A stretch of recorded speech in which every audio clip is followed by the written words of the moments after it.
अगले दिन लगभग अंतिम क्षण पर हम चट्टानी ढलान पर नीचे उतरे और हमने अंदर वाले अहाते में प्रवेश किया। दलाई लामा मुझे देखकर मुस्कुराए और कहा कि अपने आप को छिपाने से पहले तुम्हें कुछ खा लेना चाहिए। मैं इसके लिए तैयार था। उनके आदेश पर कुछ अत्यंत स्वादिष्ट भोजन मेरे और लामा डोंड्यू के लिए लाया गया। मैं अच्छी तरह संतुष्ट, पेट भरा हुआ और किसी प्रकार की संभावनाओं को कई घंटों तक बिना हिले डुले अत्यंत प्रसन्नता के साथ झेलने के लिए पूर्णतः समर्थ था। अचलता मेरे लिए और सभी लामाओं के लिए सामान्य बात थी। हमें ध्यान करने के लिए घंटों तक स्थिर बैठा रहना होता है।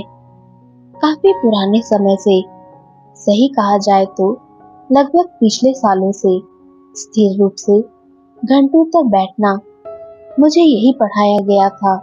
घी का जलता हुआ दिया मेरे सिर पर संतुलन बनाने के लिए रख दिया जाता था और जब तक कि घी पूरा खत्म ना हो जाए मुझे पद्मासन में बैठना पड़ता था। ये 12 घंटे तक लंबा भी हो सकता था, इसलिए 3 या 4 घंटे का बैठना अब कोई बहुत बड़ी मुश्किल नहीं थी।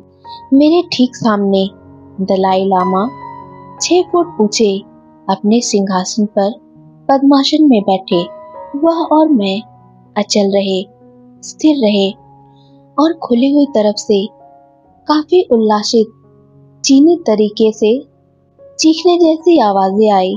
इसके बाद मैंने पाया कि चीनियों के पास उनके पोशाकों में कुछ संदेहजनक उभार है, इसलिए हथियारों के लिए उनकी तलाशी ली गई।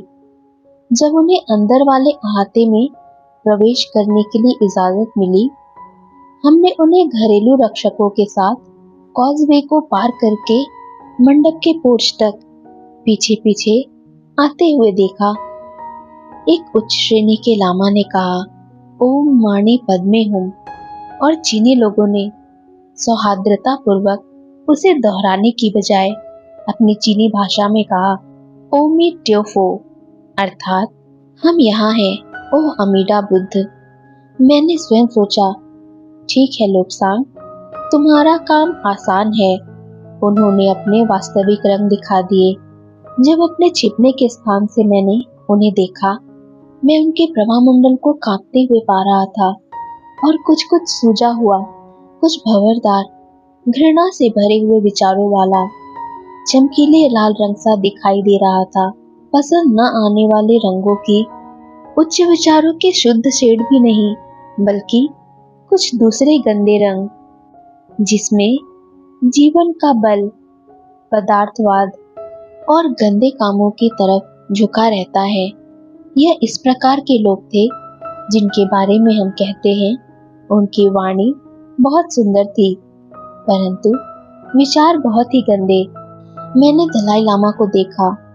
उनके रंग दुख को इंगित कर रहे थे, पिछले समय की दुख में यादगार, जब वह चीन गए थे। अंतरतम का जो सब कुछ मैंने देखा और जिसे मैंने पसंद किया, वह था उनका तिब्बत का सबसे अच्छा शासक होना। उन्हें गुस्सा जल्दी आता था और तब उनका रंग लाल हो जाता था, परंतु इतिहास ये बताएगा कि दलाई लामा से अच्छा कभी कोई नहीं रहा। वह जो पूरी तरह से अपने देश के लिए समर्पित है। निश्चित रूप से अत्यंत स्नेह के साथ मैंने उनके संबंध में विचार किया। इसके बाद दूसरे नंबर पर लामा मिंग्या डोंड्यू, जिनको मैं सबसे अधिक स्नेह करता हूँ, परंतु साक्षात्कार बेकार चला गया, क्योंकि ये लोग मैत्री के लिए नहीं बल्कि दुश्मनी के लिए आए थे। उनका विचार था उनका खुद का रास्ता मिलना, इसके लिए उन्हें किसी विशेष तरीके को अपनाने की ओर उनका ध्यान नहीं था। उन्हें जगह क्षेत्र चाहिए था। वे तिब्बत की नीतियों को नियंत्रित करना चाहते थे, नीतियों को बदलना चाहते थे और वे सोना चाहते थे। ये उत्तरवर्ती उनको पिछले अनेक वर्षों से बहुत ही ललचा रहा था। तिब्बत में सैकड़ों टन सोना है। हम इसे पवित्र धातु की तरह आदर करते हैं। हमारे विश्वास के अनुसार जब जमीन के खान में से सोना निकालने के लिए खोदा जाता है तो जमीन खाली हो जाता है, इसलिए उसे अनछुआ ही रहने दिया जाता है। कुछ जलधाराओं में से कोई भी सोने के छोटे छोटे कणों को चुन सकता है जो पहाड़ों से धोकर लाए गए हैं। मैंने चांगतांग क्षेत्र में सोने को धीमे बहने वाली जलधाराओं के किनारे पर, जैसे कि सामान्य नदियों के किनारे पर बालू होती है, देखा है।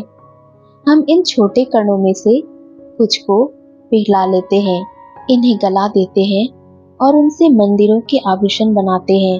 पवित्र धातु पवित्र उद्देश्यों के लिए थी। तिब्बत ब्रिटिश आइसल्स की तुलना में लगभग 8 गुना बड़ा है।